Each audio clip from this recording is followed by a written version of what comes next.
1059 and worldwide at thezone1059.com.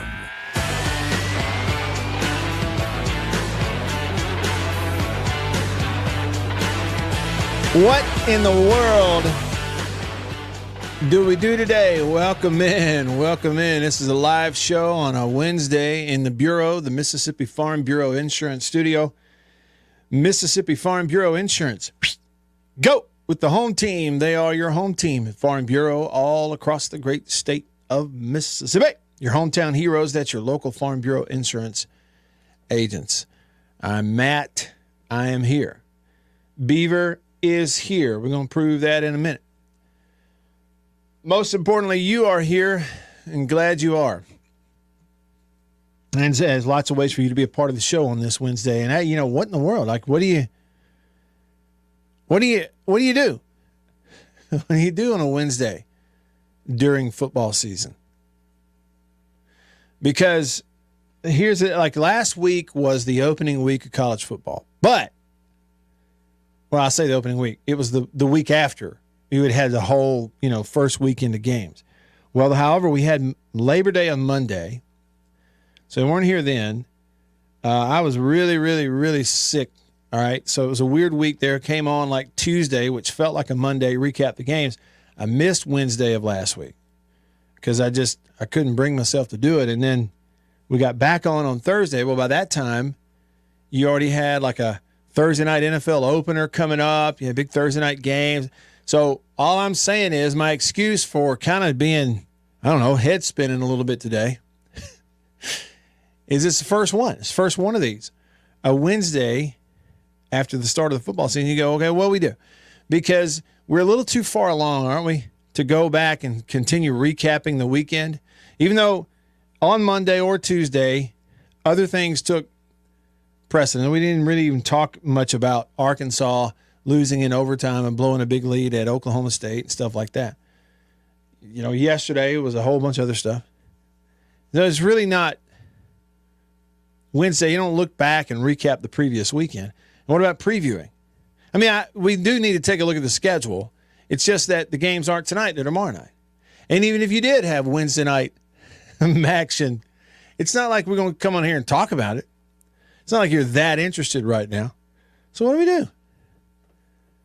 I don't know. You got to let me know. What are you thinking about today? Now, obviously, and it'll be this way going forward, and it has been this way for the last 23 years, is every time September 11th rolls around, it's like our minds, those of us particularly who lived through it, our minds are sort of preoccupied with just, even though it's been 23 years, still the shock of going back and remembering, which we vow to remember and never forget, remembering where we were, what went on, seeing the memorials, and it's still jarring even this many years later to turn on the television this morning and you see images of memorial services at Ground Zero in New York and family members up there and reading out the names of the people who lost their lives on 9/11 back in 2001. So that is the important thing today in our country. But this is primarily a sports show. It's a distraction show. It's what it's supposed to be. A couple of hours of entertainment and distraction, maybe to get you to the next stop. And so hopefully that's what it can be today. But in terms of what that is, I don't know.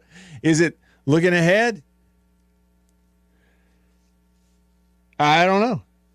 Now, that Arizona State team that ran over and around and through Mississippi State this past Saturday, they are going to play tomorrow night. And I'd actually be interested to see that. Tomorrow night, Thursday night, Arizona State, they're 2-0. They go to Texas State, who is also 2-0, who Texas State has been sort of, out here, like east of the Mississippi, Ole Miss has sort of been transfer U. West of the Mississippi River, really Texas State has sort of been transfer U. And they had, pretty good offense. And they're out there in San Marcos at Bobcat Stadium, so that's where Arizona State, and they're going to play tomorrow night. I'm interested to see kind of what that looks like. I bet you after watching the film, I bet Texas State, regardless of their personnel, will load the box and challenge Arizona State to throw it at them. See if they can beat them that way. I bet you that's what we see. Well, anyway, as we get started here, Lots of ways for you to be a part of the show, and I hope you will be. Here's how you do it. If you're on the live stream, hey to you. YouTube, Facebook, Twitter, X, formerly Twitter. Feel free to just type in a comment, post it, pops up right here on the screen, and I can pop it up on the screen. We can all see it. First one I got was on YouTube from Kobe, and he said, I hope you and your family stay safe. Yeah, we got tropical storm coming up through here, through Mississippi. Today, this afternoon, southwest. Tomorrow, central and north Mississippi getting it. And so everybody traveling tomorrow, be careful. And what we really hope is that we don't have power outages and that sort of thing. And you certainly hope it does not get bad enough to, be a risk of somebody getting hurt, losing their life. We certainly hope that doesn't happen. But thanks for the well wishes. So that's one way to be a part of the show. Drop in the comment there. We'll get to those. You can text me on the Country Pleasing text line, and the number to text is 885-3776. 601 number, 885-3776. And another way to remember it is 885-ESPN. That's a 601 area code there, so text us. And I got the phone lines open. I get to hear your voice that way, so call me on the Davini phone, the Davini Equipment phone line. The number to call, 897-1059. 601 number, 897-1059. Let's check in with Beeb and see how he's doing here today on a Wednesday. Hey, Beeb. Matt, Wyatt, you wonder what there is, what are we going to do? What are we going to talk about? What's important? I don't know what could be more important than the fact that Campbell's Soup, after 155 years, is dropping the word soup. What? From their name. Come on. Are you serious? It seems important. Why would they do that? Yeah. After 155 years.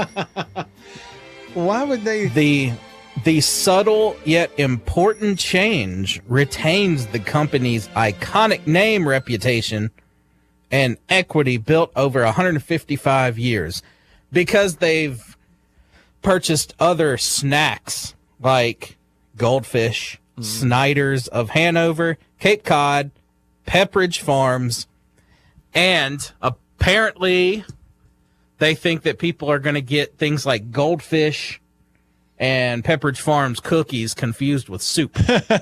So we're just going to drop soup and call it the Campbell's Company. Okay, the Campbell's Company. So the whole company was called Campbell's Soup? That's the way this reads. They're showing they're showing cans of Campbell's Soup, and the top of the can, it used to say condensed soup, but it just says condensed, followed by Campbell's. All right, here we go. Top 5 Campbell soups. You ready? Number 1, chicken noodle. Number 2, chicken and stars. Number 3, chicken and rice. Number 4, vegetable beef.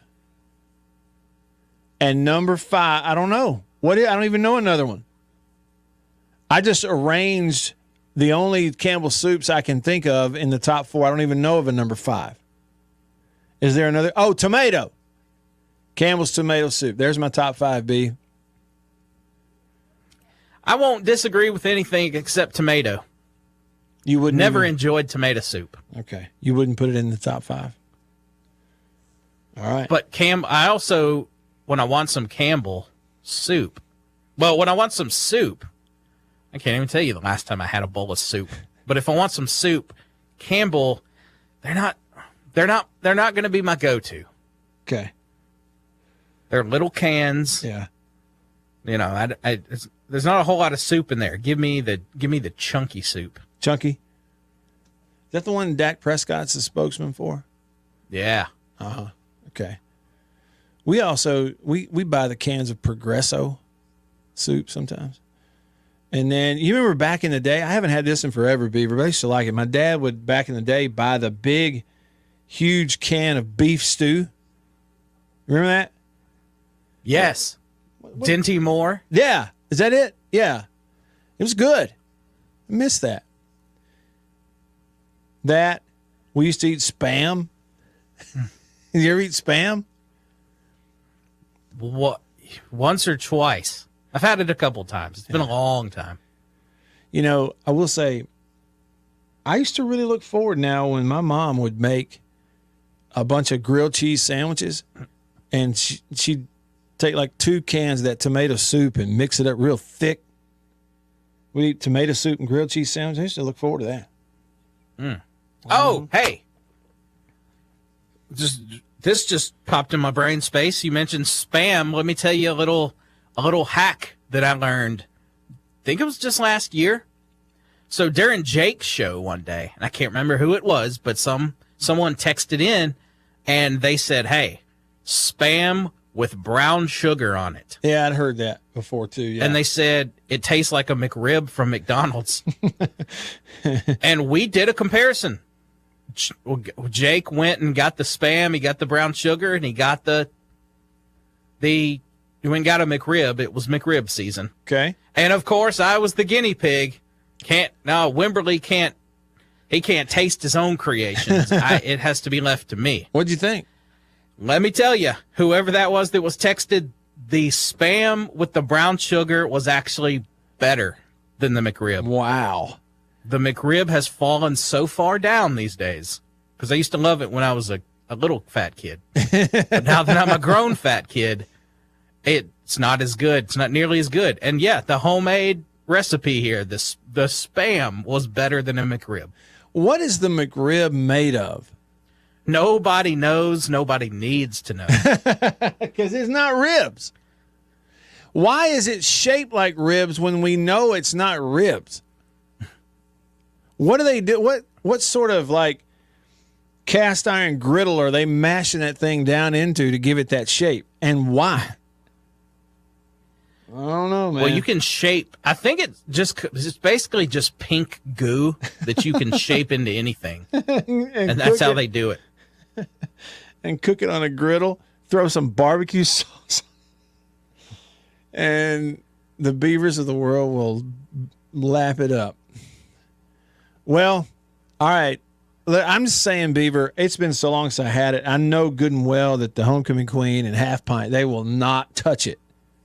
I don't even have to ask. I know they won't touch it. But I would like to have some Spam and eggs. Slice some of it up thin, fry it in a skillet, go scrambled eggs with it. I would do it right now if I had it. And I don't even know where to start on the feedback to this subject that we're getting right now, but I'm about to jump in here, okay? Grumpy texted the show on the Country Pleasing text line. He said, McRibs will send you to the heart doctor. Before that, he said, Grumpy just came in on the conversation. Tomato soup and grilled cheese, hard to beat. I kind of feel the same way. Somebody else said Campbell's New England clam chowder. Hey, Beef, have you ever eaten much clam chowder? You know, I've never had clam chowder. Okay. I've had a corn chowder before, but I've never had clam. I've had corn chowder too, and that just the idea of corn chowder to me is a little easier to stomach than clam chowder. You ever seen a clam? It's like oysters. Okay, the novelty of raw oysters. You know, we're going to fry some oysters. Okay, fried oysters, fine. But don't make me a soup out of it. I don't want to. Who wants that? How desperate are we for something to eat? We're going to whip up a nice clam soup. I mean, call it chowder. Who wants that? I don't want that. MSU 1980 texts the show. Said, Matt, at 7 p.m. tonight, the SEC Network is going to show a documentary, 9/20, about the first major sporting event held in the U.S. after 9/11, which was Mississippi State's football game against South Carolina. Now, there's what you're going to watch tonight. There we go. Appointment viewing tonight, MSU 1980. Thanks. Somebody weighing in. I knew it was a matter of time. Look, I knew it was a matter of time just like before the season even began, that as soon as State had a bad defensive game, we were going to hear this. Country Pleasing text line. Zach Arnett would have loaded the box on the second drive against Arizona State. Not sold on the coaching staff yet.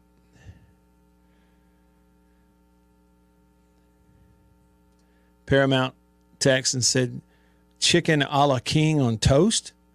What is that? PT for MSU text and said, I remember several years ago, Beaver tried several kinds of canned meat. That was great radio. Beav, what kind of canned meat was best?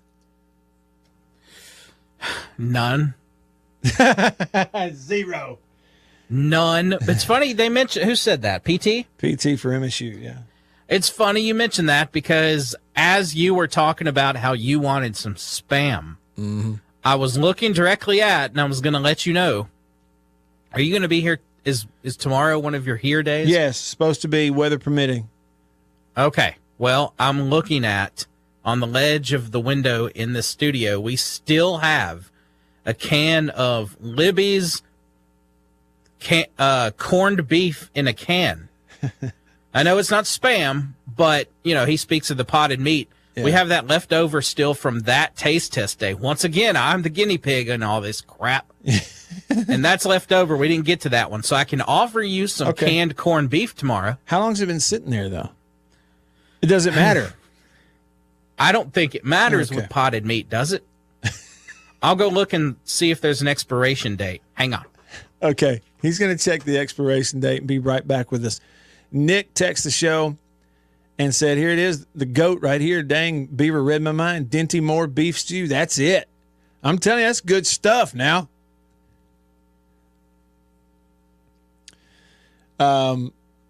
Nick said that on that day when State played South Carolina, the first football game after 9/11, said he will not ever forget that guy screamed, "Go to hell, bin Laden," and the stadium erupted after the national anthem. How about that? Yeah, I put tomato soup in the top 5. Jeff texted the show with an actual sports topic. He said, did you see that Billy Napier's dumb butt said that he's going to start Mertz over Lagway? Well, but he also said they're going to play them both, so I don't know that it really matters who starts. Somebody else reminded us that we've got he said we could talk JUCO football on Wednesdays. Mississippi has 4 teams ranked in the top 15. Number 5, Gulf Coast. Number 8, East Mississippi Scuba. Number 10, Jones. And number 15, Colin. Said that both Holmes and Itawamba also got votes as well. Salty Dog texted the show and said, hey, Matt. So here's the thing. Let's still dismiss a Wednesday says during football season outright because we limit for 8 or 9 months in between football seasons. Hey, I can't wait to get back to football season. Well, that's true. We're not dismissing it at all. Not at all. There's plenty of football to talk. Dog Tired in Florence said, blow the whistle. Scattaboo just rushed for another first down. And speaking of Arizona State and Scattaboo, I got this comment on the live stream on YouTube. Somebody, how about that, said, they ran through us like crap through a tuba. Well, that's one way to describe it. What'd you find, Beaver? Perfect timing. It says on that label, best before September 2024. So, Matt Wyatt, when you get here tomorrow, I mean, it's lined up perfectly because it is September 2024. So I'm gonna go ahead and save that for you tomorrow. Well, but if you don't eat it, I'm gonna be upset. Well, it said before September 2024. Oh. Well, here it's close enough. It's fine. We'll try it.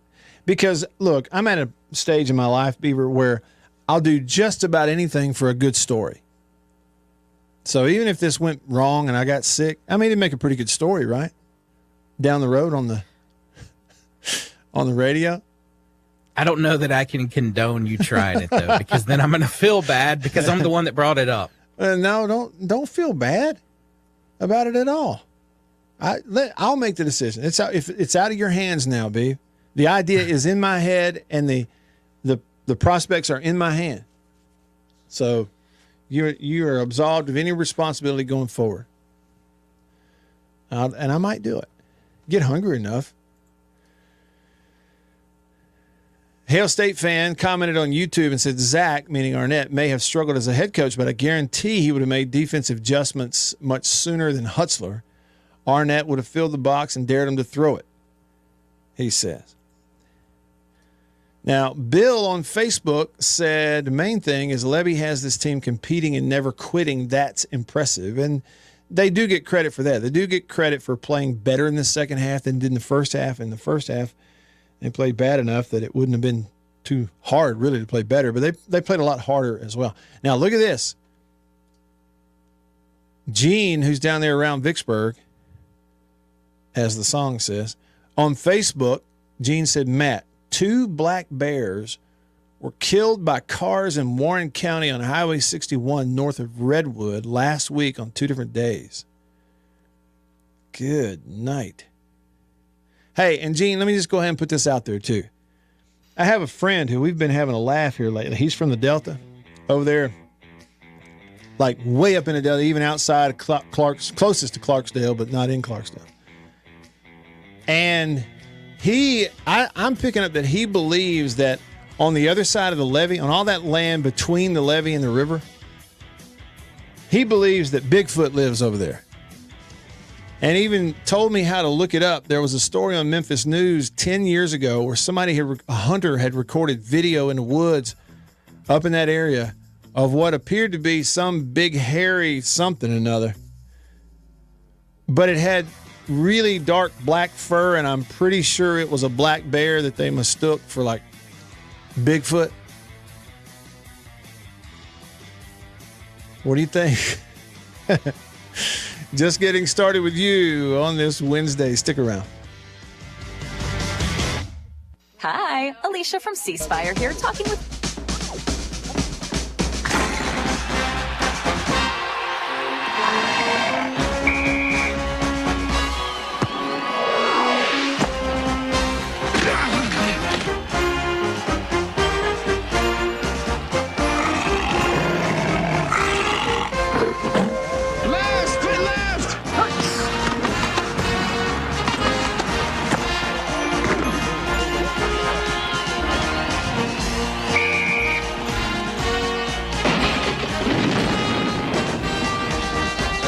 Today's game from Tuscaloosa, Alabama.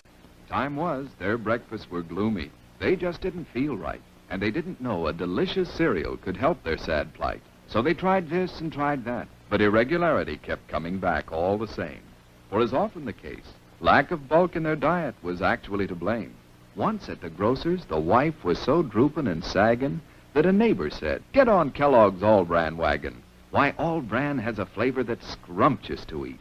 So rich and nut-like, makes breakfast a treat. And of course, Kellogg's All-Bran can help you each day to youthful regularity, the dietary way." "Well, it might do some good," said the wife with a sigh. "Guess I'll get some All-Bran and give it a try." Soon, breakfasts at her house were happy and bright, for delicious Kellogg's All-Bran set their day off right. Yes, All-Bran supplies all the bulk in your diet, you see, that you may need for youthful regularity. And no half-brand cereal possibly can provide this help as surely as Kellogg's All-Bran.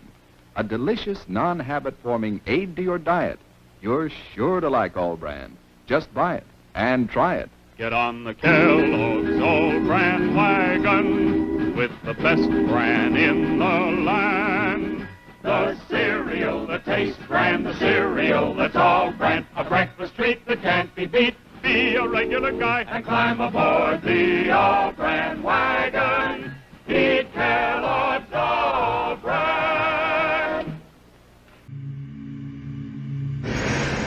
What is the secret of this enchanted book? What wonders are hidden within its pages? What magical spell does it cast on all who read it? What is the secret of the never-ending story?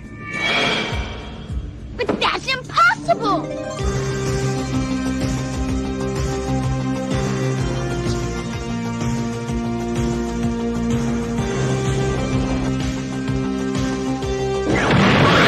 You will enter a world where a young boy's imagination becomes a vivid reality. The world of Atreyu and Artax, the Rockbiter, good and kind gnome. A world that is vast and eternal, treacherous and dazzling, unforgettable and free. For anyone who's ever made a wish, believed in a fantasy, or had a dream, this is the never-ending story.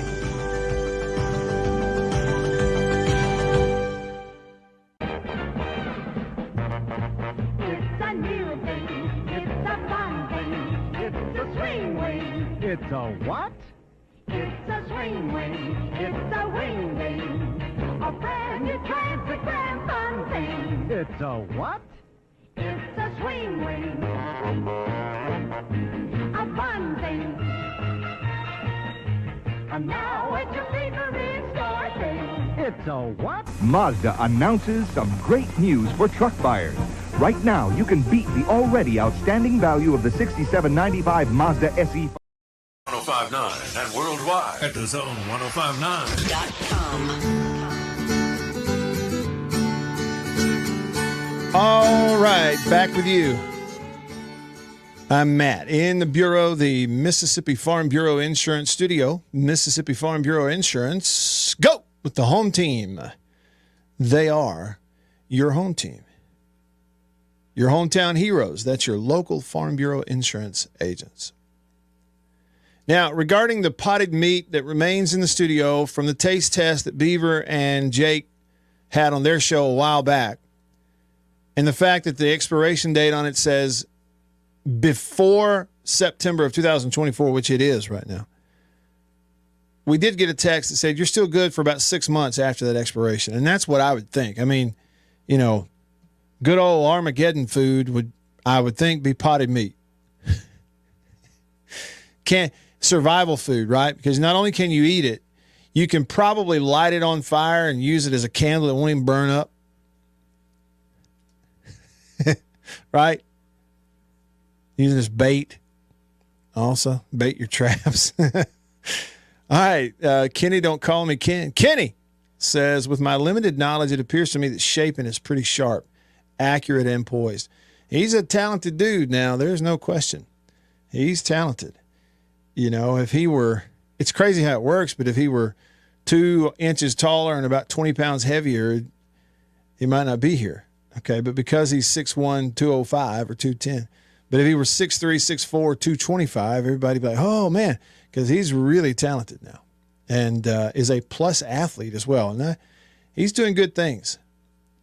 He's doing good things. They beat up his offensive line in front of him the other night in the first half, but he still hung in there, showed poise. I thought, I agree with you. I think State's got a pretty good quarterback on their hands. Look at this. Dog Tired in Florence says that a Florence resident was bitten by a pet cobra 2 days ago and is in critical condition. That is awful. Dog Tired, that is awful, man. A pet cobra?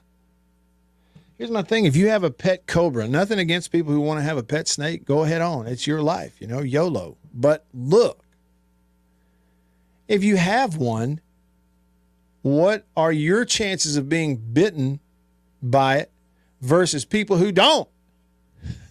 A pet snake. Bless their heart. I hope they recover. Again, make a good story if they do. I hope they do. Now, all right, Jason has a string of wisdom here on the Country Pleasing text line.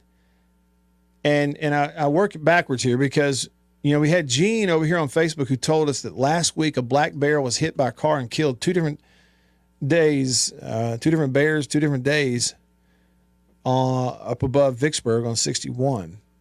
They're moving around.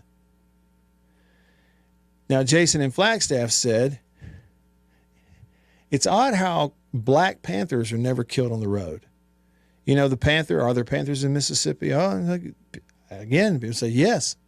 I've had people look me dead in the eye and say, I saw it. Jason, I had somebody recently point to the spot where they were standing when they saw the Black Panther in that spot right there, pointed to it. Just saying. All right, now Patches O'Houlihan, country pleasing text line. I saw the video. What is it that what did I Google? Hang on a second. I'll tell you what, let me look at my history here. Okay, I Googled Bigfoot, Tunica County, Mississippi. And what popped up was from 10 years ago, it was a news story, and a hunter had sent the video to the Memphis news station. Okay, and he's out in the woods, and there's something out there. Something out there. Now, the color of it and the hide, to me, looked just like what a black bear would look like if you saw it out in the wild. The thing is, the shape didn't look like a black bear. And in the way in which, the video can fool you, and then at one point the thing kind of stands up. Well, bears can stand up, we know. But again, it looked more like a gorilla than it did a black bear. But they are saying that could have been Sasquatch. And I don't think it is. But you can see for yourself. I don't even know how many views that video has right now, but it's fixing to get some more. Patches O'Houlihan said, I'm not saying it was Bigfoot in that video. He says, didn't look like a bear. He said, but it was funny as all get out. He said, that hunter who shot that video is still running today. I know that's how it ended, right? It ended with he takes off running, and all you can see are the knees of his camouflage britches just high-stepping it. He was getting it out of there. Told you, man, you don't know what you might get into on a Wednesday. Old School Ed texted the show. He said, with 25 missed tackles, the defense was in the right spots but did not wrap up. Must improve. And that's what they talked about, Ed. That's what they talked about. 250-something rushing yards after contact for Arizona State the other night.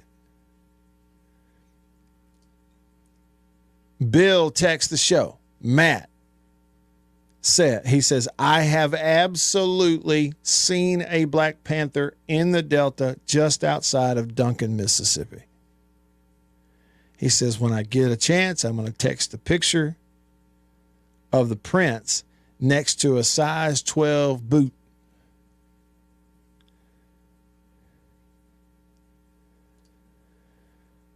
I want to see it. Bill, send me I want to see them prints. Look, and I know this is backtracking here. I'm not backtracking, but it's making up for lost time on the live stream. Sven commented on the YouTube live stream. Sven is a State fan over in Berlin, Germany.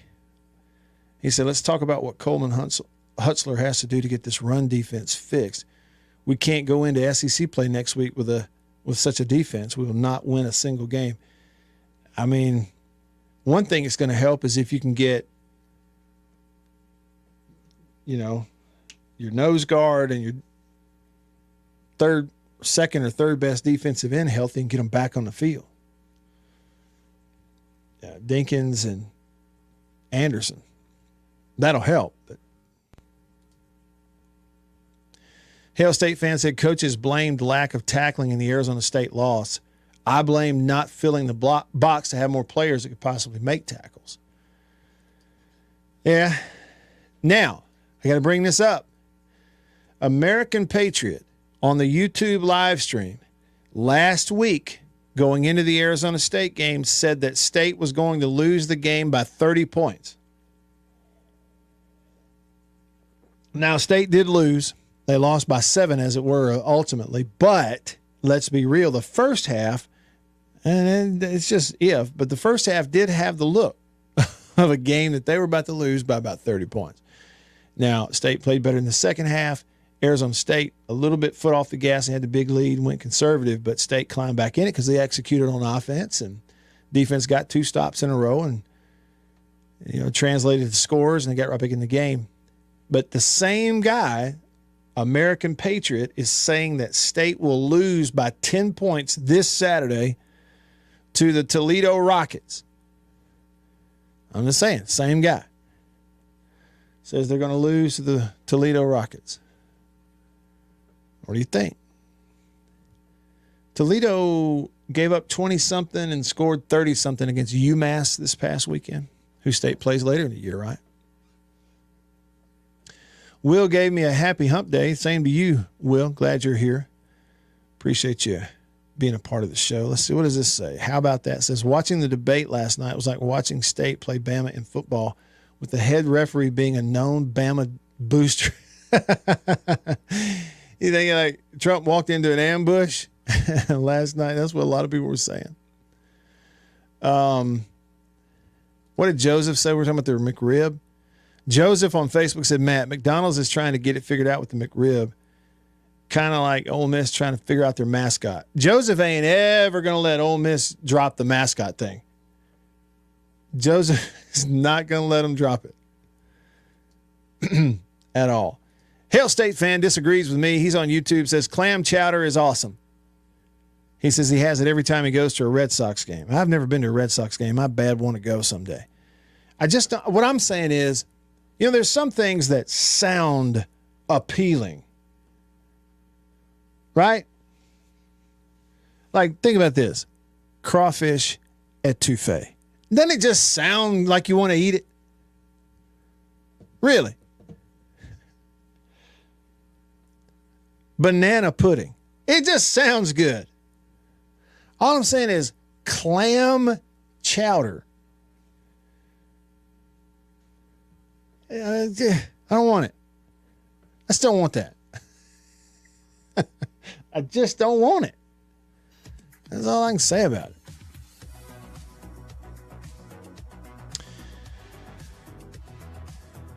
Okay. Regarding the prediction, Sven says Tulane, I would agree. There is a chance. Toledo, not. Complete new coaching staff. He didn't think State's losing to Toledo. More on that in just a bit. Now, headlines are coming up. And how many people watched NFL games this weekend? It might knock your hat off. So that'll be in the headlines coming up, brought to you by the Mortgage Man Group, powered by Bank of England. All of that and more. Stick around.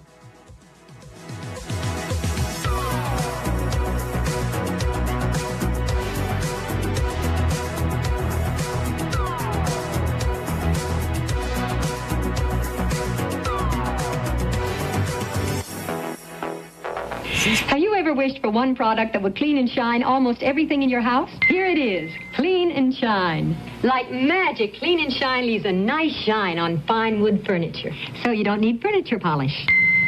It cleans and shines mirrors, so you don't need glass cleaner for mirrors. It cleans and shines refrigerators, like this kitchen product, even countertops, tile, and vinyl. Try new Clean and Shine, the foam that cleans and shines almost everything in your house. Someday when people look at me, they'll say, there goes Roy Hobbs, the best there ever was. TriStar Pictures presents Robert Redford in The Natural, the story of a father and a son. You got a gift, Roy, but it's not enough. Of love. He means the world to me. And desire. I'm not waiting for true love to come along, Roy. A champion. A Roy Hobbs comes along once, maybe twice in everybody's lifetime. And his destiny. With or without the records, they'll remember you. Best there is now, and best there ever will be. I wouldn't bet against me. I already have.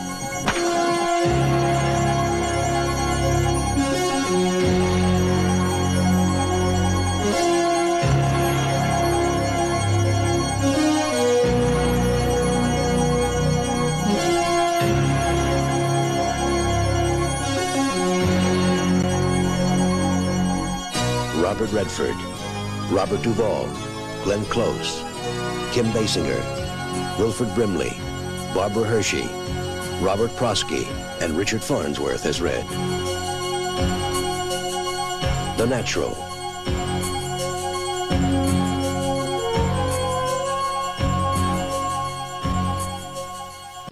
You know me. Would you believe I'm Bugs Bunny? I'm also the voice of many other cartoon characters. But in here, they don't care if I'm Elmer Fudd. So I carry an American Express card, the one card I need for travel and entertaining, for business and pleasure. Why, without this, the only way I'd get any attention is by saying, that's all, folks. To apply for a card, call 800-528-8000. The American Express card. Don't leave home without it. The following is a presentation of TBS Sports. Exclusively on Superstation TBS.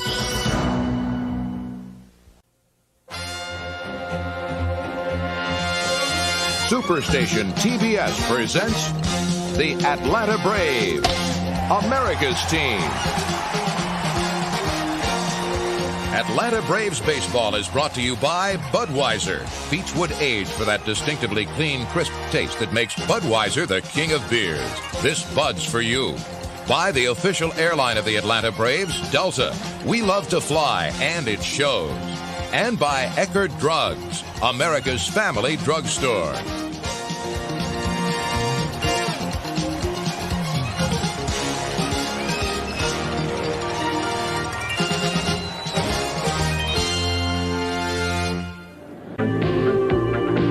If a man you've never met before suddenly gives you flowers, that's elation, the exciting new fragrance from Impulse. Thursday, it's Cosby starting off a night of family fun. And leave it to Family Ties to keep the laughs coming. Oh, no. What are we going to do? Everything's under control. Then on Cheers, will Norm fink on a friend to get a promotion? Yeah, yes, yes. And the fun continues with Night Court. I'm here to strip for Dan Fielding. Thursday. Oh, what a meal, oh. Hamburger Helper Lasagna. For your family. Authentic Italian taste. Hearty robusto. But not too spicy, eh? Hamburger Helper Lasagna turns your plain hamburger into a delicious Italian meal with authentic Italian taste. Curly Italian noodles, rich. .com.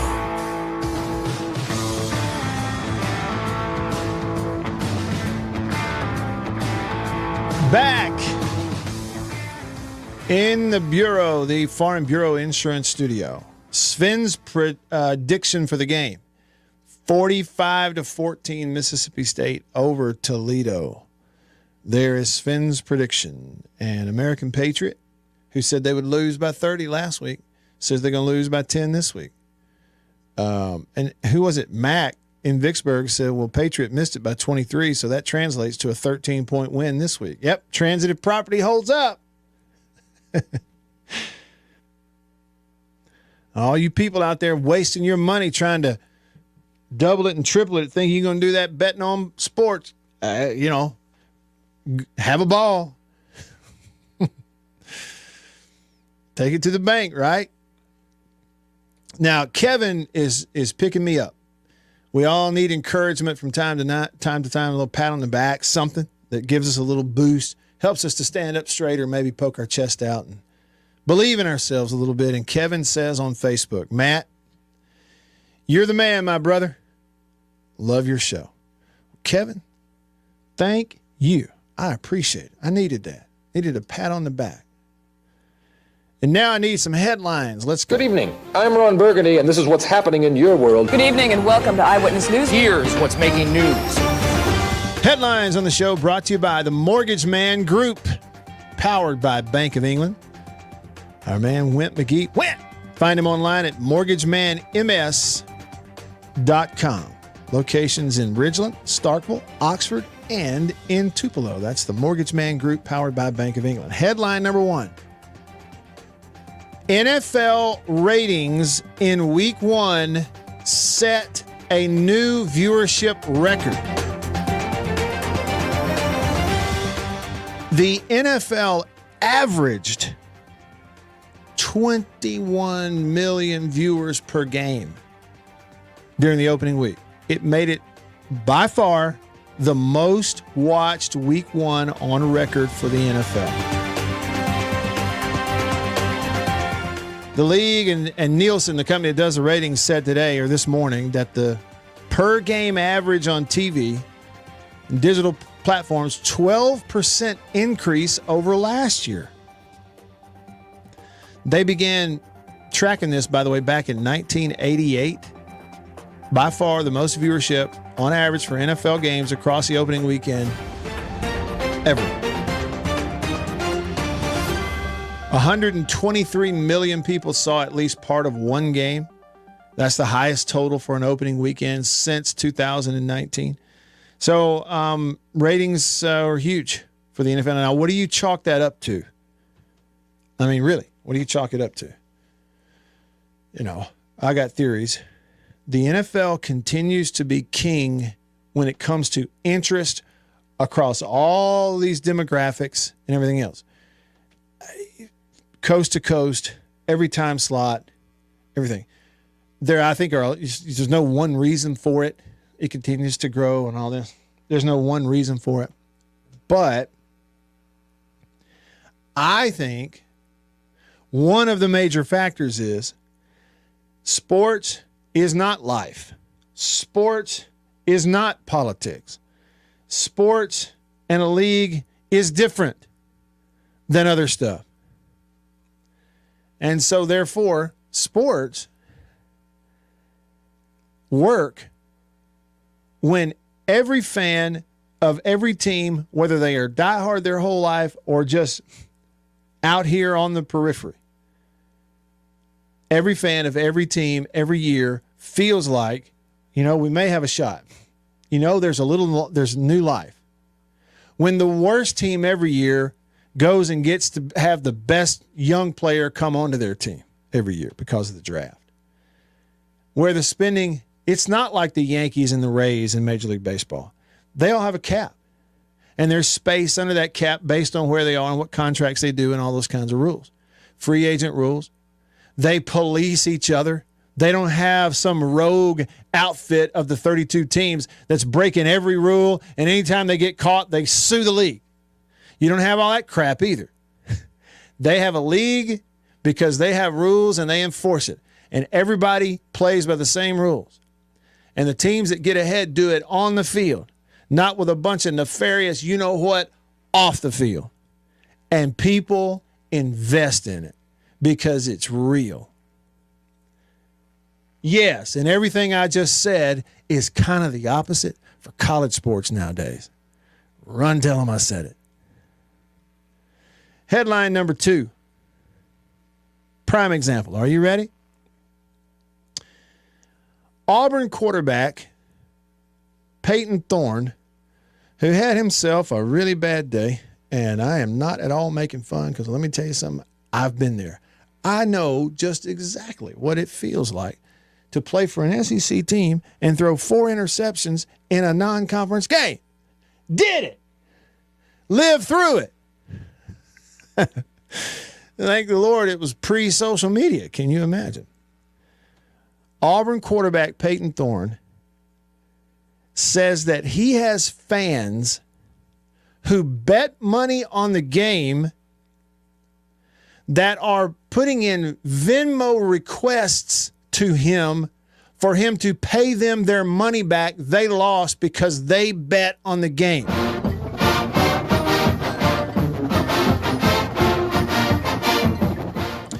Auburn senior quarterback Peyton Thorne said yesterday on the next round, guys in Birmingham, that bettors are messaging him on Venmo asking for money.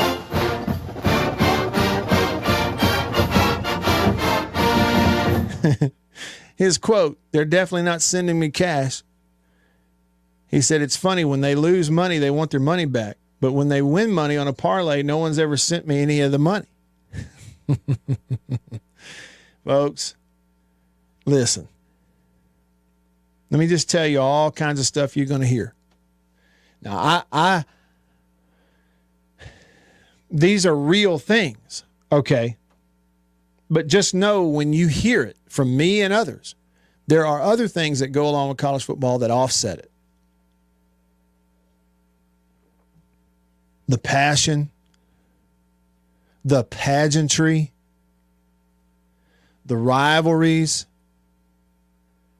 the school pride.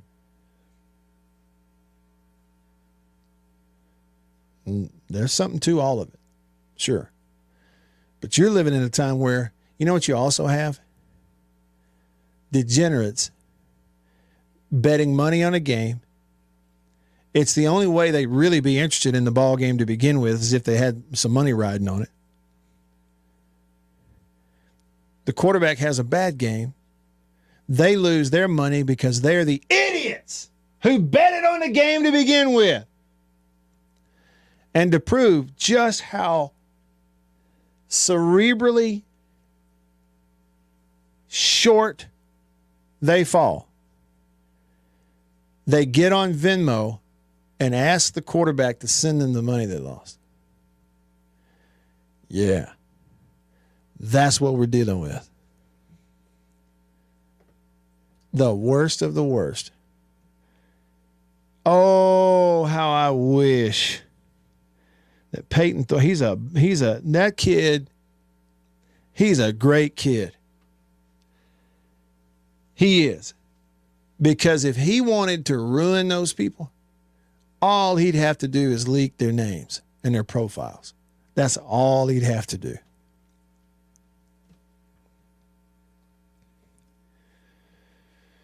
White Denzel texts the show. He says, concerning Peyton Thorne, Peyton, welcome to the SEC. It just means more.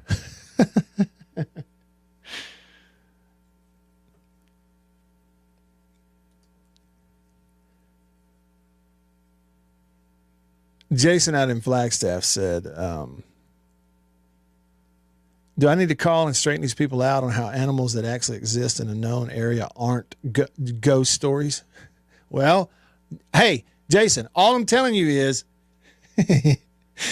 I stood right there with somebody who has no reason to make this up. And he said, I was standing right here. My dogs are right there. And that panther walked out right there. And I told you that somebody, I think it was Bill, somebody messaged us a minute ago and said they had pictures of the footprints after they saw one. All I'm saying, don't shoot the messenger.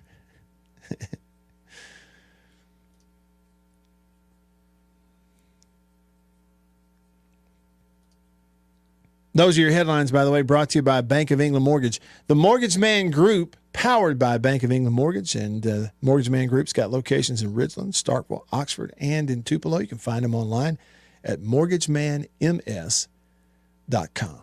mortgagemanms.com. Man, listen. Peyton Thorne, I know it's not going well. Hey, if you've got a quarterback, you going to send him to Auburn? There are a lot of options. Because let me tell you something. Not only will his current head coach absolutely the first chance he gets throw that quarterback under the bus, but also you're going to get hit up on Venmo because Auburn fans bet a little cash on the game.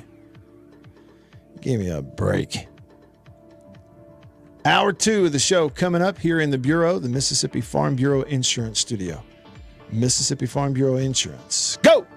With the home team. Stick around.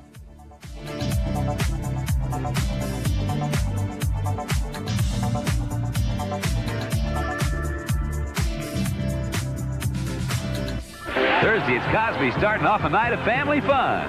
And leave it to Family Ties to keep the laughs coming. Oh, no. What are we going to do? Everything's under control. Then on Cheers, will Norm fink on a friend to get a promotion? Yes. And the fun continues with Night Court.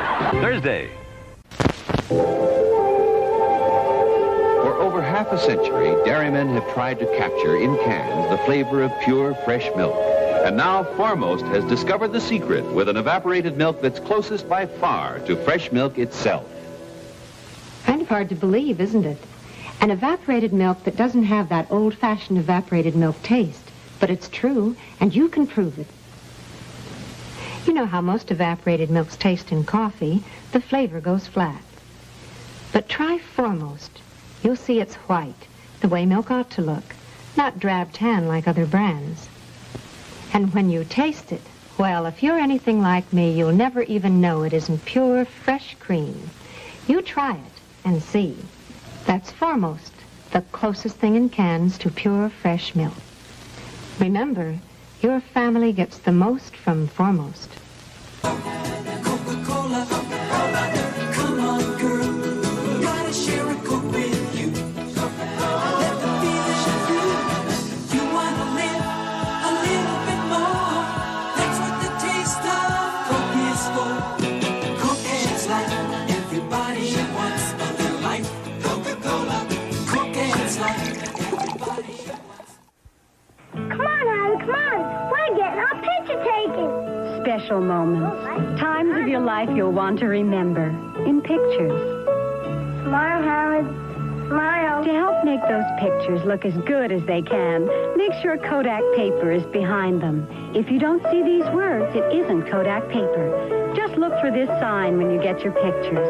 Kodak paper, for a good look at the times of your life. See, wasn't that fun? Come and get it. Come and get it.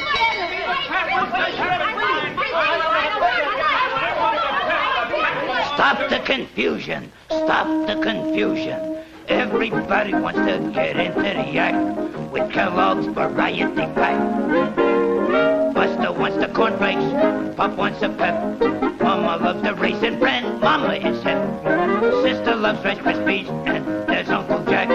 He loves Kellogg's shredded wheat. Kellogg's makes it fun to eat. Breakfast with Variety Pack. Okay, folks, there's your favorite individual box of cereal. Fresh from Kellogg's Variety Pack. Untouched by human hands, except your own. That don't mean you gotta eat with them. Each individual box comes to your FOD, fresh on delivery from Battle Creek, right to your own dish. Yeah, everybody wants to get into the act with Kellogg's Variety Pack. Yes, sir, Kellogg's Variety Pack. Here comes the one, the delicious one. Heinz is the big red one. There's only one ketchup with this flavor pouring on. So thick, so rich, so second to none. Only one ketchup stands for this kind of thickness with this kind of taste. Heinz. Heinz is the big rich one. I love the rich, whole wheat goodness of Kellogg's Mini Wheats. But the delicious frosted side makes the rich kid in me open wide.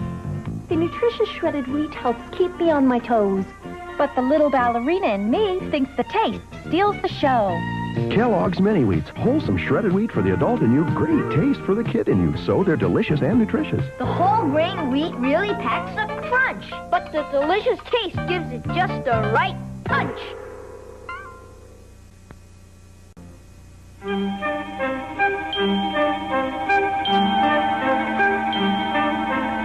Like sands through the hourglass, so are the days of our lives.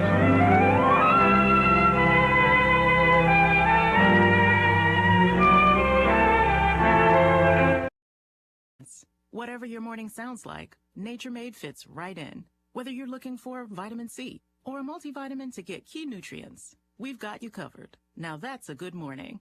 We take care of you so you can take on your day. Start your day with Nature Made.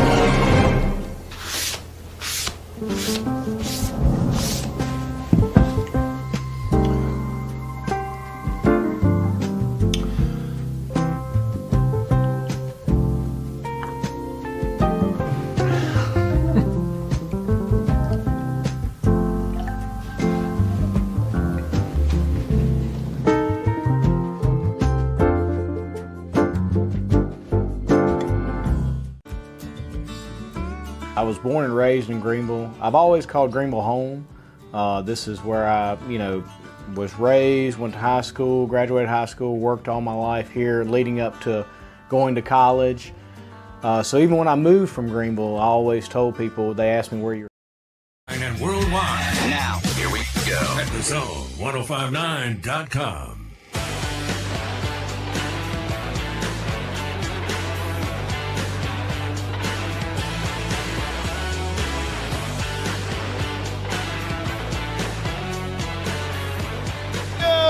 Welcome in hour 2 of the show.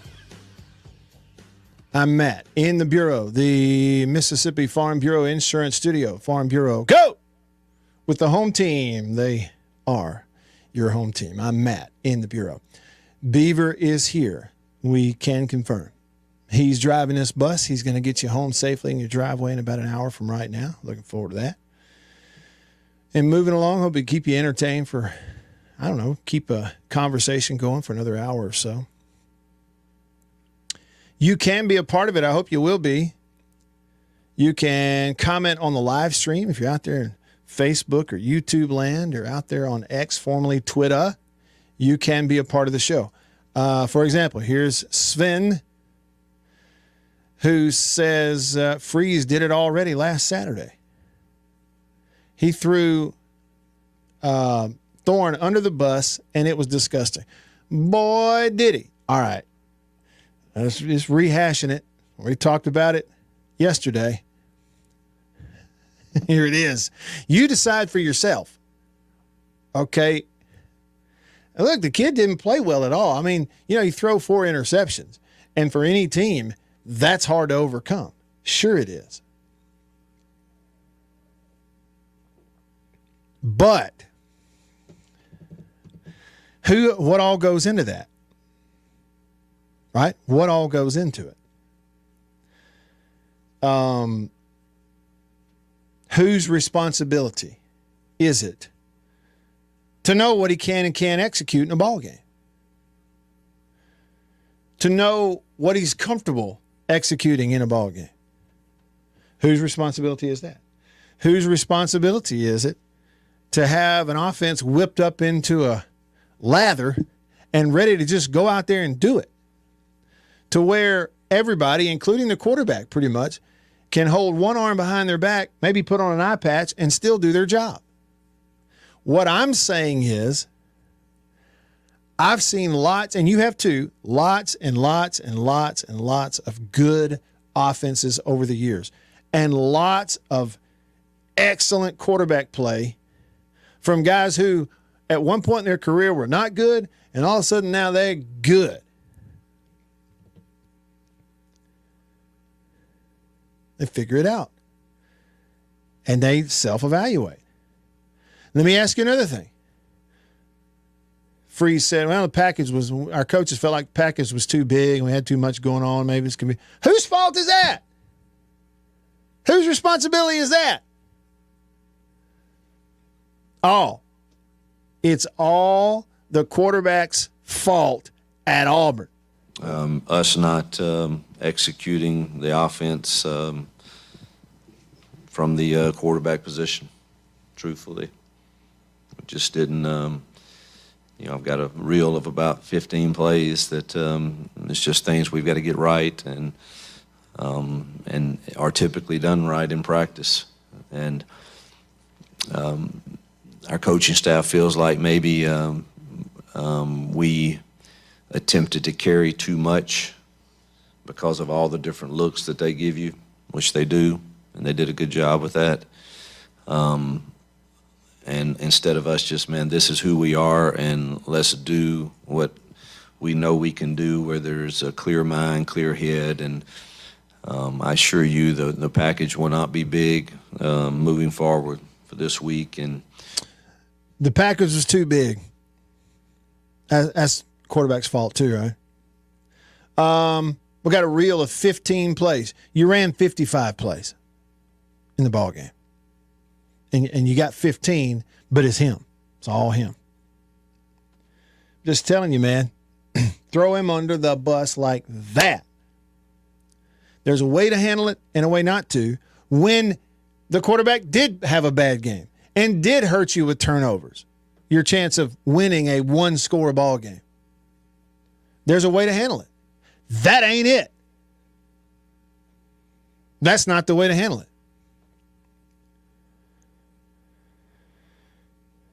Hey, Freeze, you going to make a change, QB? First of all, we aren't talented enough yet to play bad and win. And I know everybody doesn't want to hear that. The way we're choosing to build this is to try to develop young men. And obviously, if you follow recruiting, we're starting to. Time out. So the way you develop young men is you throw his butt in the fire the first time there's any heat on you, coach. Get our roster to be better, but we can't play poorly and win, particularly with 5 turnovers. And other good teams can't either, obviously, as you see across the nation. We're not the only one who didn't play well. Yeah, don't be. It ain't just us. Okay, so get off my back. But we're not there yet, but we're going to get there.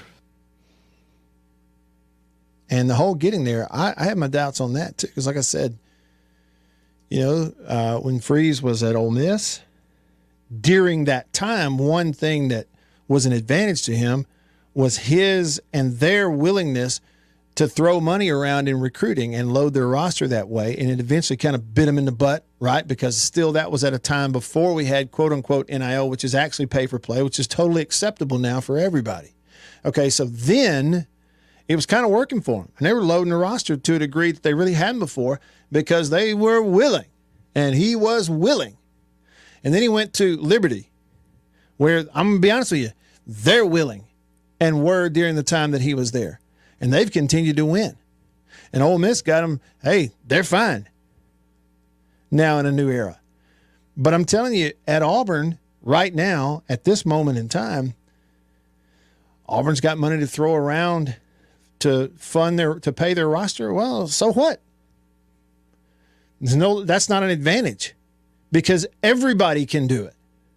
Everybody can take whatever amount of money they can pile up and just spend it on their roster. It's not an advantage anymore. So that advantage for Freeze is gone. He ain't no different than anybody else. So, the whole thing stinks to high heaven to me from that standpoint. And I'm just telling you.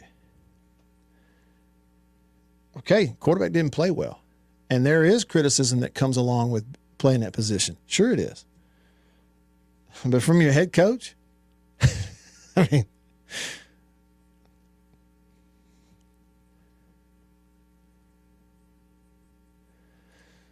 Sven said, Will Rogers played as a freshman under the Pirate, and he made a lot of mistakes, but Coach Leach never would do that. Lewis says, so he chose a quarterback that can't play. Is that what he's saying? So whose fault is it, really? Well, it's everybody's. It's not like there's no responsibility on the player himself, but I'm just telling you, real winning approaches and mindsets understands that everybody has to accept the responsibility that belongs to them. And from a coach standpoint, till you lose a game, there's some heat on you, and you're going to get in a post game and make sure everybody knows it ain't my fault. And it really is not our coaching staff's fault. Really?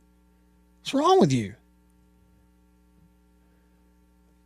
And hey, I don't want to hear any coach do that. Now, you may have your meetings inside and you may point him out and say, hey, kid, cost us the ball game. All right, that's how important this is. We got a bunch of guys that played well enough to win. You didn't. Okay, and we're going to deal with that. All right, fine. Behind closed doors, deal with it. But it takes really narrow shoulders and a real flimsy backbone from a coach to say, hey, the stove is hot up here. I'm going to move my butt off of it, and I'm going to put his butt on it publicly. Tim texted the show, Country Pleasing text line. He said, Matt, since they are lacking, don't you think a 4-3 scheme would slow down teams running on you and give the offense more possessions? Well, I mean, I think so. Yeah, from a very basic technical standpoint, Tim, and we're talking about State's run defense against Arizona State, for example, which I'm excited to watch them play tomorrow night against Texas State. It'll be at Texas State, who, they're a much improved team. They've really hit the portal hard the last couple of years, brought people in there. But yeah, okay, technically yes, but it's more nuanced, I think, Tim, than just going, okay, 3 men on the front with their hands on the ground versus now 4 men with their hands on the front. I mean, with their, on the front with their hands on the ground. Because even in a 3-3-5 or a 3-4 scheme, something that's an odd man front, 3-man front, it can go lots of different ways. The old 3-4 defense, see, everything is nickel now, right? Because of, spread and RPO offenses. And so defense is recruited to an extra DB who's more of a hash, like dog safety, nickel safety, right? So you'd have 3 down, 3 linebackers still, but then you got 5 DBs, 3-3-5. Well, back in the good old days, and now in the NFL, you'll still see 3-4 personnel types. But even then, you'd call it an odd front. Stay with me. You'd call it an odd front because many, many times, yeah, it's 3 linemen with their hands down, but then it's these other 1 or 2 big guys who've walked up on the edge and are either in that 7 or a wide 9 based on the front and the situation. And so now it's still odd numbers. It just went from 3 to now it's 5. You see what I mean? Remember the old 3-4 alignment? With a shade nose and a 3 and an I and a 5 and a 7. And then we got 5 on the front, but the 4th and the 5th are end guys standing up. See, so what I'm saying is there's one school of thought that, the odd man front used to put more people on the line of scrimmage than the 4-3 did. The 4-man front of 4-3 would put 4. The odd man, which was 3-4, they got 5 up there a lot. You see what I mean? And in the 4-3s and all, depending on your system, and everybody got better and started throwing the ball more, and they're reading the box. Okay, and you go, well, defensively, we're going to go 3-3-5 because the more teams do spread option stuff, which turned into RPO, just by nature of having 5 DBs in our package and maybe 1 less player in the box. By nature, it's going to force them to keep the ball on the ground a little more. Instead of throwing bombs over our head and having 4-play scoring drives, at least we keep them in front of it. They give more. We tackle the running back more. They have to run more plays, and we got more opportunity for a turnover to get off the field, force a mistake. So there's so many little nuanced things that go into this that are more than just going, we are a 3-man front defense. Therefore, we will never have enough on the line of scrimmage to stop the run. That's just not really the way it is. And Tim, I hope that makes sense to you. It's more about, okay, we're a 3-man front. Primarily, that's our base. We're playing a team who's smashing us on the line of scrimmage. Who, they got a running back who, once he gets to the next level, he's smashing us. What are we going to do about it?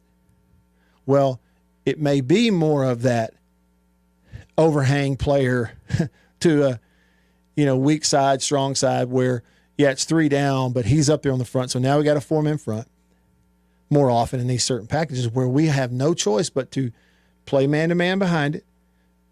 Safeties come down, all that kind of stuff. For example, from a coverage standpoint, Tim, I'm not making excuses for it at all. I'm just saying these are things we have to consider. From a coverage standpoint, who wasn't really involved in man-to-man coverage really at any point in the game? Is the safety Isaac Smith. The safety. As evidenced by how many tackles the rascal made. And it wasn't always where he didn't have a coverage responsibility. Sometimes you come off of that and you go tackle because they've handled the ball off, right? But just the fact that he's in there and involved in it so much shows you from a coverage standpoint, it wasn't all we're backed off and we're playing zone or we're man free and he's running down the field 15 yards in coverage while we're up here running the ball, because you did have your safety involved. So some of it does come down to personnel as well. All that to say, it is the responsibility, that defensive coaching staff to to figure out, okay, at what point do we make a major adjustment here? At what point do we start challenging their quarterback with zero coverage? And it's a risk. Zero coverage means it's all man-to-man. There is no safety help. Every potential receiver has a man-to-man defender, and everybody else is playing run on its way to the quarterback. Well, that's your zero coverage, which can build in blitz if they stay in and protect. And what did Joe Lee Dunn used to say about that?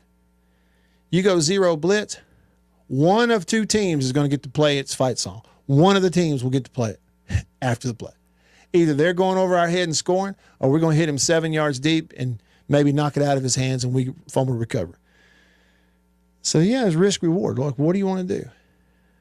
You're exactly right, Tim, you and everybody else, when you say it's up to that defensive staff to figure out a way to have enough bodies to do what they're supposed to do.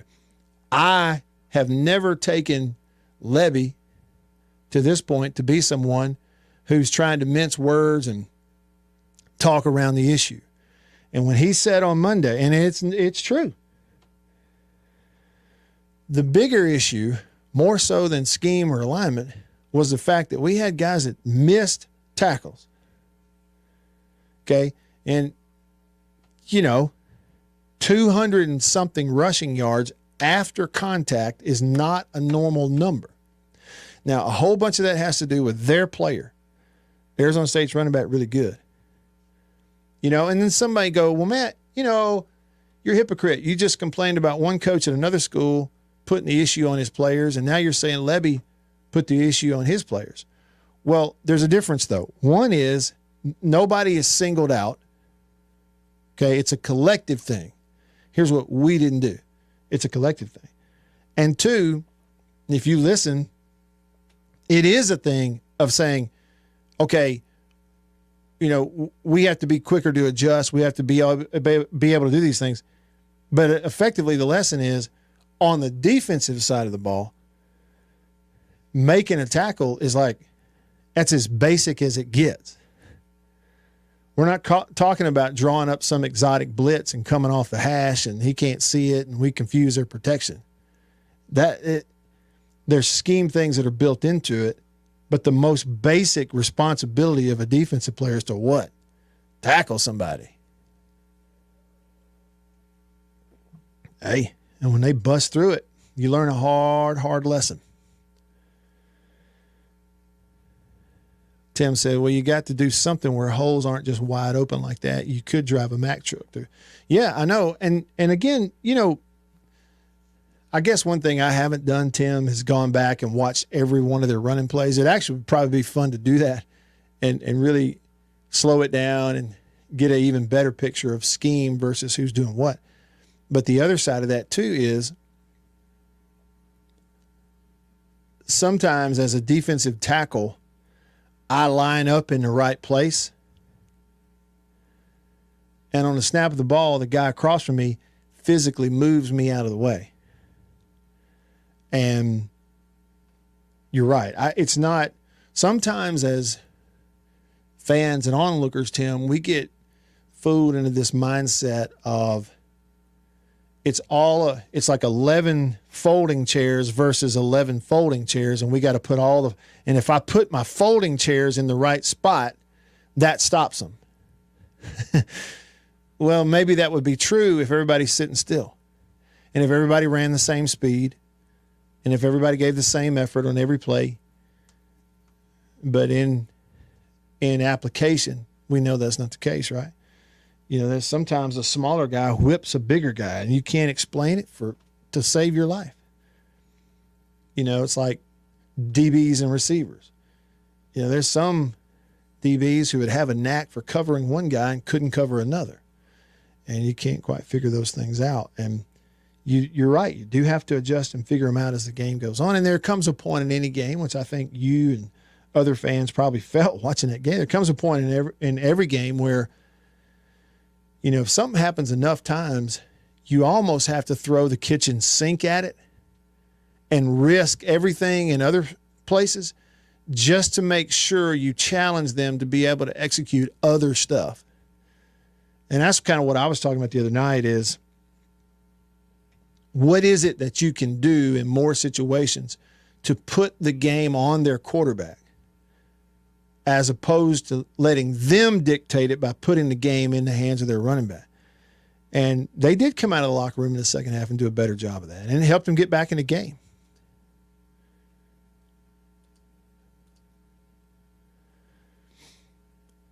Jason in Flagstaff texted the show and he said, if a year-plus starter at quarterback is still playing like a true freshman right out of his high school prom, he says that is also a coaching problem. Yeah, that's right. Kenny, don't call me Ken, said State had players laying first licks on Scattaboo and expecting him to drop, and he ran through those hits. He says, we were not wrapping up. Man, he sure enough ran through some people. He sure did. Okay, and I mentioned it, I'm looking ahead to tomorrow night. So tomorrow night at 6:30 on ESPN for State fans, that same Arizona State team is going to Texas State. Tomorrow night, 6:30 ESPN. All right, Texas State has played 2 home games so far. They beat Lamar 34-27. And then last week they beat UTSA 49-10. I don't know what their defensive philosophy is and what they normally line up and how they play. But after watching the Arizona State and Mississippi State tape, I'll be really curious to see what Texas State tries to do to Arizona State tomorrow night. You might get a pretty good indication when you turn it on and watch it, what they, think about their defensive personnel. All right. Hour 2 rolling along here in the Bureau, the Mississippi Farm Bureau Insurance Studio. Stick around.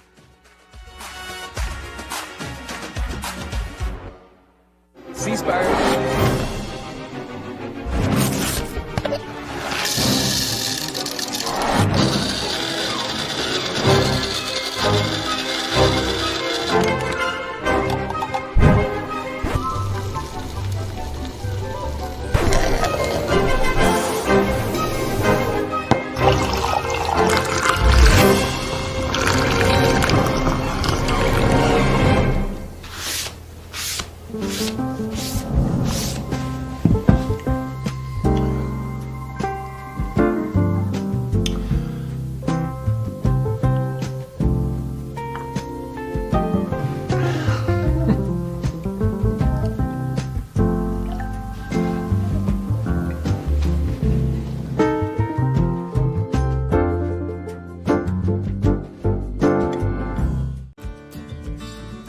I was born and raised in Greenville. I've always called Greenville home. This is where I, was raised, went to high school, graduated high school, worked all my life here leading up to going to college. So even when I moved from Greenville, I always told people, they asked me where you're from, I always said I'm from Greenville. I have mother, father, brother, niece, aunt, all live here in Greenville. So this is home. This is where I, live, and I've just always called it home. Small town, I feel like I could walk in any place tomorrow and know 2 to 3 people in there. It's small town. Someone's on the side of the road broken down. Hey, you need a boost, flat tire, you need help changing it. That's just kind of, what I love about this area, the blues and the food and everything that comes along with the Mississippi Delta that I love. I tell people all the time, my business cards have my cell phone number on them for a reason. Insurance doesn't happen from 8 to 5. When you need me, it's going to be after 5. It hardly ever happens where you have a wreck, get pulled over, need an insurance card, wind blows, shingles off your roof. All these things happen, and it's typically after 5. And so the ability for someone to call me, get in contact with me, text me, ask me a question, and that's what it's about to me, is helping the people that we serve, is taking care of people, and them knowing that they can count on me whenever they need me. I am Brian Street with Farm Bureau Insurance in Washington County, and we are your home team. Y'all have heard me talk about Murray West and murraywest.com. They made the hat that I'm wearing. Got the Natchez Trace logo on it. I've told you a little bit about what they are. Contract embroidery company here in Mississippi. Started back in 1996, family owned. They do a phenomenal job, and I got to go visit their place up in New Albany. Let me show you a little bit about it.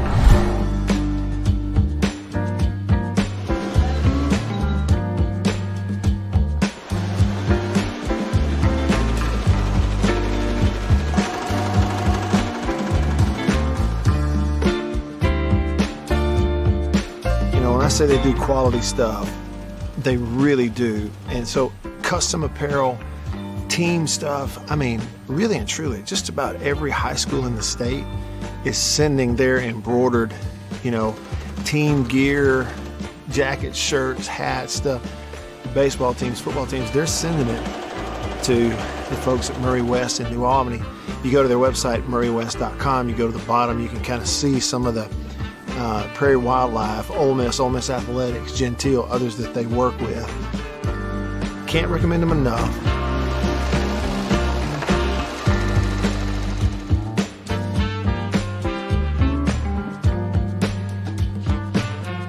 If you need your logo printed, embroidered, sewn on to anything, custom apparel and other stuff, make sure you go there.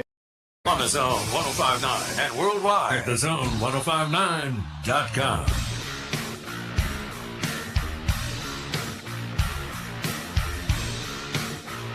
All right. I'm Matt in the Bureau, the Mississippi Farm Bureau Insurance Studio. Staying connected to you because of C Spire. The number one network in Mississippi is C Spire. Customer inspired. Check them out at cspire.com. Sven says he did his therapy for that Arizona State game on Monday. He went and watched the 2014 State and LSU game. It's hard to believe that all that whole experience was 10 years ago, isn't it, Sven? The 2014 year. Corey is not fond of the coaching hire. He says on Facebook, State went out and rehired Moorhead. Says they might win 4 games. Yeah, I know if you want to win 4 games or more, you better play better than you did last Saturday night out in the desert. I know that much. I got a text here on the Country Pleasing text line that said a few former D1 players have explained to me that college players are inconsistent week to week. Unlike pros, sometimes they just don't feel like tackling. Yeah, there's definitely an element of that, right? And for all of us, I mean, the entertainment of the college game, it's our school. I still feel like one thing that goes on right now around the country in terms of college football is I think there are a lot of people in the same boat as me in that, your enjoyment of watching your own team play week to week that has not diminished really. I don't think diminish would be the right word. It might be a little different in some cases and maybe more or less in person, whatever, but it hadn't diminished. But your enthusiasm for watching a lot of other people's teams play has, diminished a little bit. And just in terms of the way you lock into it, you may turn it on and part of that is because, we know we've got pay for play going on, but they still are what you would call amateurs compared to the NFL. When you watch the players and the teams and the units and, there will forever be, and there is an argument out there about people who go, and you'll see it on social media, they'll go, anybody that tells me that the NFL is a better product than college football is crazy, Well, those are opinions, okay, from an entertainment standpoint, the way you look at it. But I'm just telling you, from a trained eye, even the lowest level of trained eye standpoint when it comes to watching actual plays and X's and O's and schemes and closing speed and windows opening in the pass game versus windows closing and pass rush and one-on-one and, all that stuff. You watch college all day Saturday and then you turn on an NFL game on Sunday, there really is no comparison, the level of play that's going on. Now, there are a lot of you that hear someone like me say that and go, well, why would you even need to say that, Matt? Of course. Well, what I'm telling you is there's a whole bunch of people out here who may not realize that. The level of play. So, but I think across the country, even to the naked eye, even to the naked untrained eye, they turn on the NFL and it's better and faster, and it's a better product on the field. It just is, because they're older. They're paid to do it. They're pros. Their livelihood depends on it. There's no excuse built in. They're on contracts, many of them in contract years. Many of them trying to earn that next big contract, trying to hold on to their spot on the team. And they know, certain positions, if I get hurt, my career's over. So they're playing hurt. They know if I had 4 bad games, I'm out of here. They'll replace me overnight. So the intensity and the speed and the urgency with what they do, because it's like it's their job at the pro level versus in college. I don't care how much money you put in their bank account and call it NIL, they still are not pros, and they don't play like it. They don't think like it because they're still 19 and 20 and 21. So the products don't match each other, and so the NFL is king. And we just had the headline where this opening weekend in the NFL was the most watched across the board in history, and more people are watching it.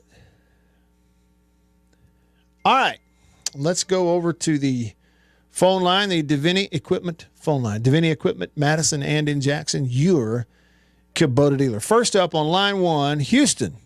Thanks for calling, Houston. What's up?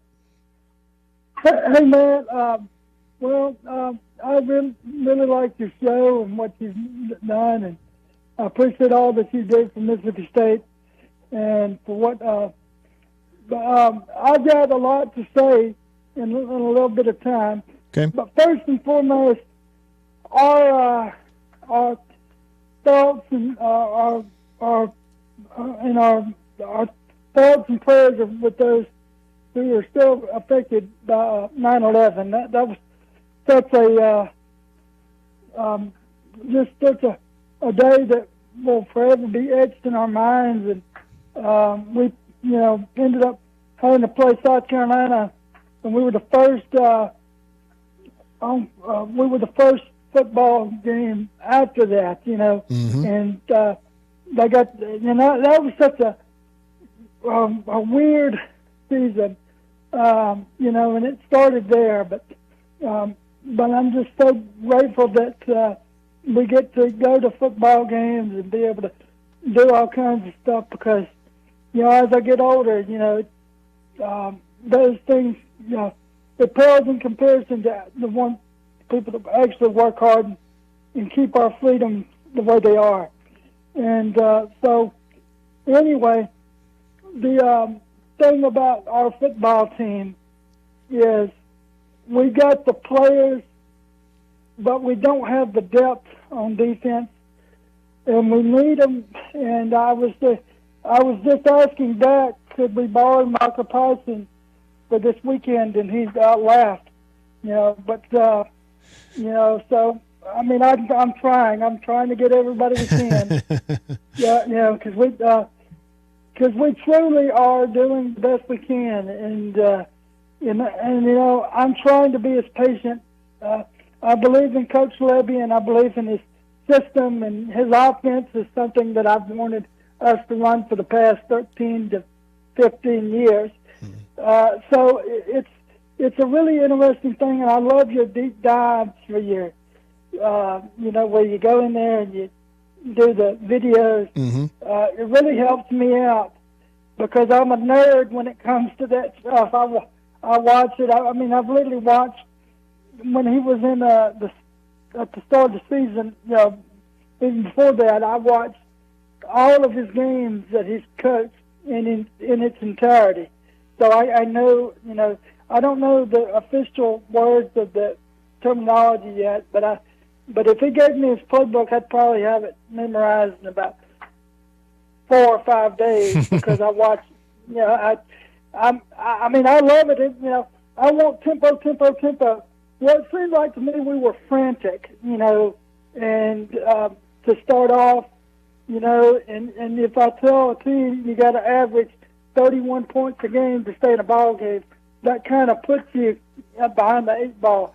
The one thing that we have to do is we have to be confident, and we have to understand that it is a process, like you said. NIL is such a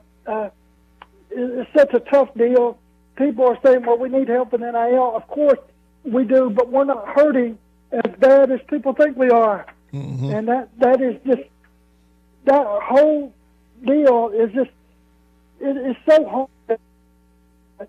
You invest in people first, and that's what Coach Levy is doing. He's investing in people, and he's trying to rebuild a culture, you know, and or create one, or whatever you have. But I know this: we just got to lock in, and we got to keep our eyes focused on what we can control, which is our effort and our attitude and our play. So if we can do those three things, we can start to win. And this weekend, I don't know who the Patriot is, okay, Patriot? But you don't know what the heck you're talking about. I mean, we may win 41-31, but we're definitely not going to lose to Toledo, okay? Okay. That's it. Thanks. That's it. We're going to win. All right. Thanks, Houston. Appreciate the call. You hear that? Who was that? He was responding to, hold on, I'll pull it back up. It was in the first hour. And I referenced it because I remember it was American, on YouTube on the live stream, someone called American Patriot. Last week he said State was going to lose by 30. Now they did lose, but they got back in it in the second half. And this week he said State's going to lose to Toledo by 10. All right. I tell you what, let's do. I think what's going to happen is here in just mere seconds, I think the music is going to kick in. And so we'll hang on to our caller and come back to them on the other side of the break. That way there's no hard commercial break coming that would interrupt his call. We'll do that when we come back. A little bit of time left with you here on this Wednesday. Now, no hurry. We can certainly go through the schedule and stuff tomorrow. I'm looking forward to the Thursday night schedule. It's going to be another fun weekend of NFL matchups, great ones. And at the very, very tip top of the list is going to be Saints and Cowboys. Looking forward to that. So, but we got plenty of week left. If we don't get into previewing schedules and stuff today, we can certainly start that process tomorrow. So we'll hit the phone when we come back, see where it goes. In the Bureau, the Farm Bureau Insurance Studio. Stick around.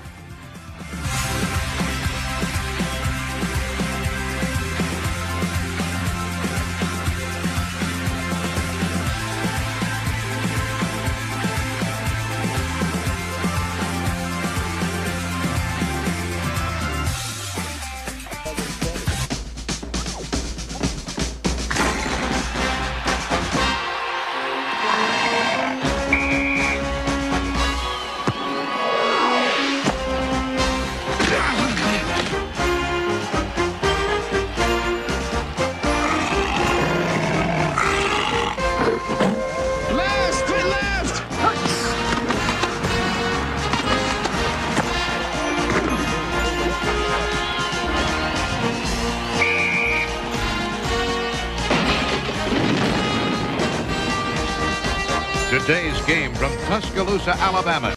Time was their breakfasts were gloomy. They just didn't feel right, and they didn't know a delicious cereal could help their sad plight. So they tried this and tried that, but irregularity kept coming back all the same. For as often the case, lack of bulk in their diet was actually to blame. Once at the grocer's, the wife was so drooping and sagging that a neighbor said, "Get on Kellogg's All-Bran wagon. Why, All-Bran has a flavor that's scrumptious to eat. So rich and nut-like, makes breakfast a treat. And of course, Kellogg's All-Bran can help you each day to youthful regularity, the dietary way." "Well, it might do some good," said the wife with a sigh. "Guess I'll get some All-Bran and give it a try."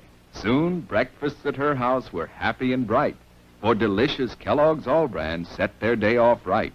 Yes, All-Bran supplies all the bulk in your diet, you see, that you may need for youthful regularity. And no half-brand cereal possibly can provide this help as surely as Kellogg's All-Bran. A delicious, non-habit-forming aid to your diet. You're sure to like All-Bran. Just buy it and try it. Get on the Kellogg's All-Bran wagon with the best bran in the land. The cereal that tastes grand, the cereal that's all-bran, a breakfast treat that can't be beat. Be a regular guy and climb aboard the All-Bran wagon. Eat Kellogg's All-Bran.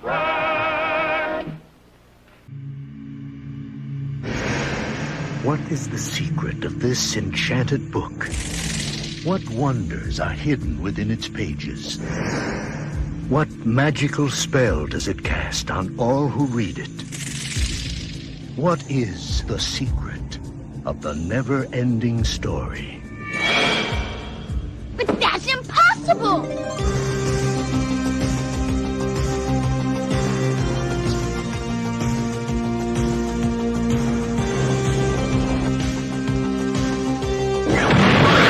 You will enter a world where a young boy's imagination becomes a vivid reality. The world of Atreyu and Artax, the Rockbiter, and a good and kind gnome. A world that is vast and eternal, treacherous and dazzling, unforgettable and free. For anyone who's ever made a wish, believed in a fantasy, or had a dream, this is the never-ending story.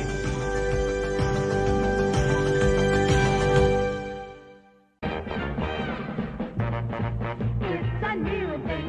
It's a fun thing. It's a swing wing. It's a what? It's a swing wing. It's a wing wing. A brand new transparent fun thing. It's a what? It's a swing wing. A fun thing. And now it's your favorite store thing. It's a what? Mazda announces some great news for truck buyers. Right now, you can beat the already outstanding value of the $67.95 Mazda SE5. Introducing Mazda SE5 Plus 5.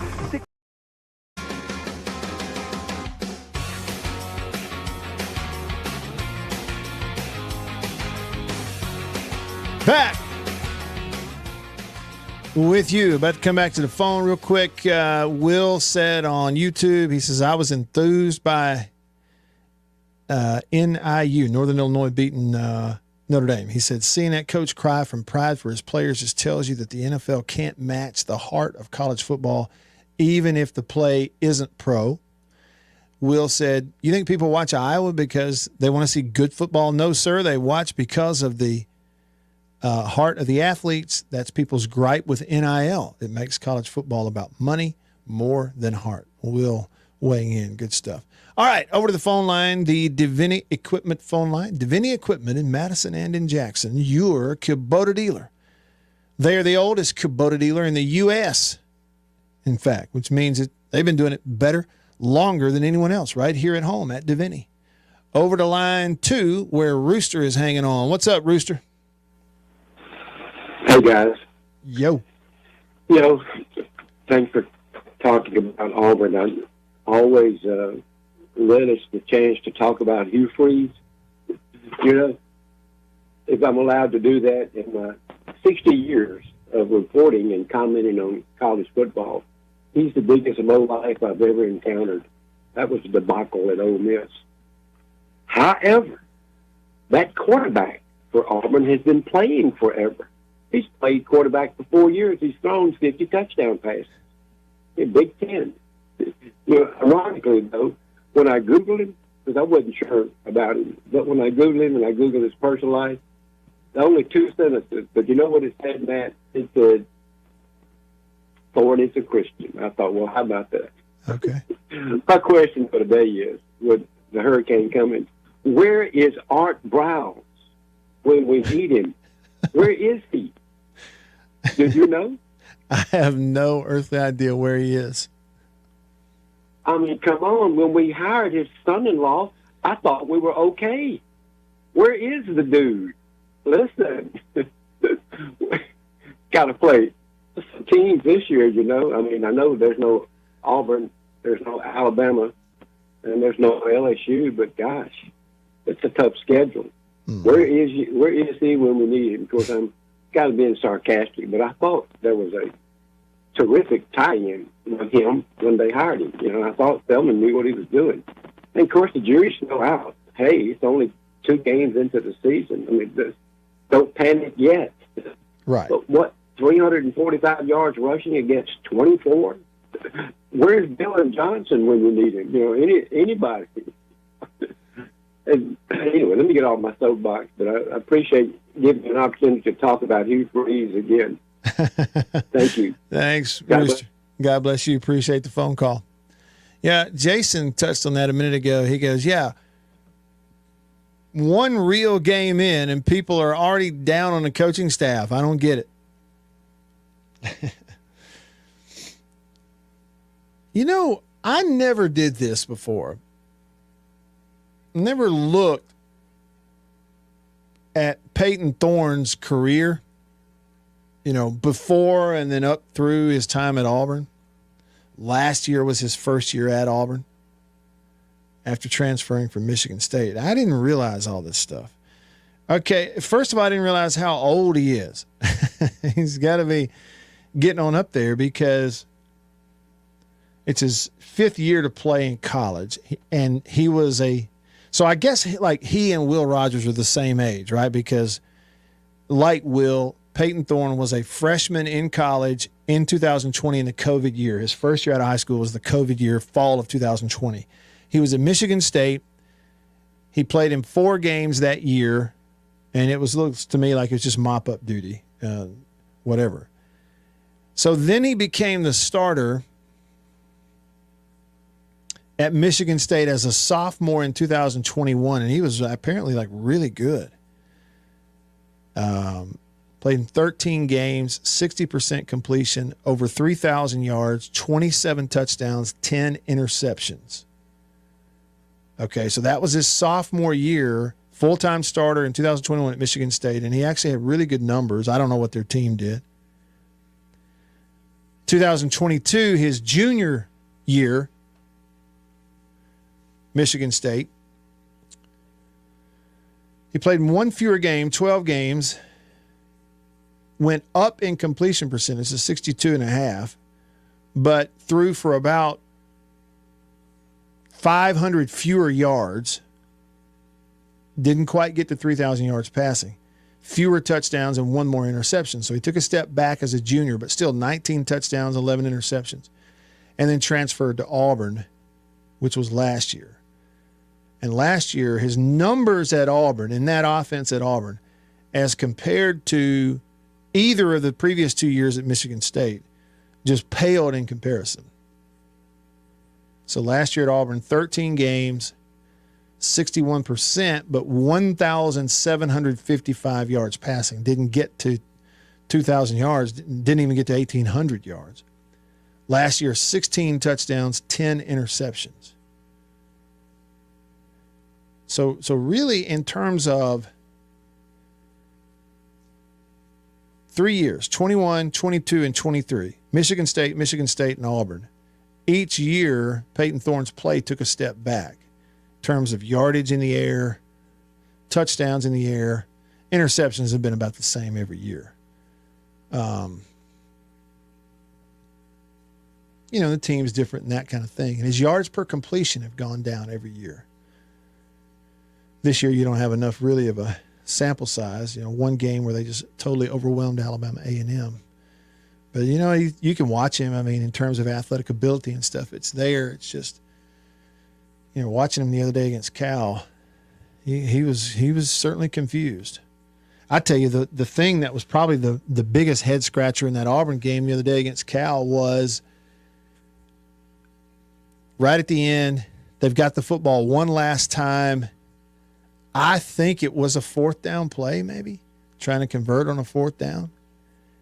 And on the previous play, his receiver, who caught the ball or whatever, got hurt and came up as one of those where it's like he's either injured his collarbone or his shoulder popped out of place or something. He's kind of holding it down. He can't quite pick his arm up. well, because they're trying to go hurry up at the end, I guess maybe they didn't have timeouts. I don't even remember, but they didn't get him off the field. And he's on in front of the Auburn sideline, and it's obvious he's hurt. He can't even pick his arm up. And they still made him line up. So he lines up with his arm just kind of dangling there. And then they snap the ball, so he's trying to run the play. He runs a route. Well, Thorne tried to throw him the ball.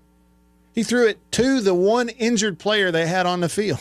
It's like, again, what happens as a quarterback when you get sped up, what that means is everything's going faster than you are able to process it. And you're not seeing stuff, and you're getting confused, and your eyes are on the wrong things, and your thoughts are on the wrong place. And when that happens, you miss stuff like that because you see it in film and you go, man, how is it that I, as a quarterback, didn't realize my guy was hurt? And I should have seen that. I get, in that situation, I got to give somebody else a shot. And that's probably one of the bigger head scratchers in the whole ball game to me.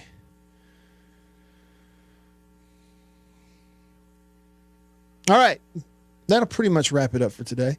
Tomorrow we will have a chance to go through schedules. I hadn't done that yet in terms of, just looking ahead and kind of seeing who's on and when and what we're going to watch. I know Thursday night I'm going to be watching a little bit of Arizona State, Texas State, which will be tomorrow night. I'm really curious to see, to give you an example, like the betting lines for all the degenerates out there are really tight. Like, I don't think Arizona State is even a field goal favorite in this game on the road tomorrow night at Texas State. Okay? And so that's interesting to me. I'm curious to kind of see how that goes. And then you've got Dolphins-Bills tomorrow night is the NFL game. And they're putting that one on Amazon. So if you watch it on Amazon Prime Video, here's my advice.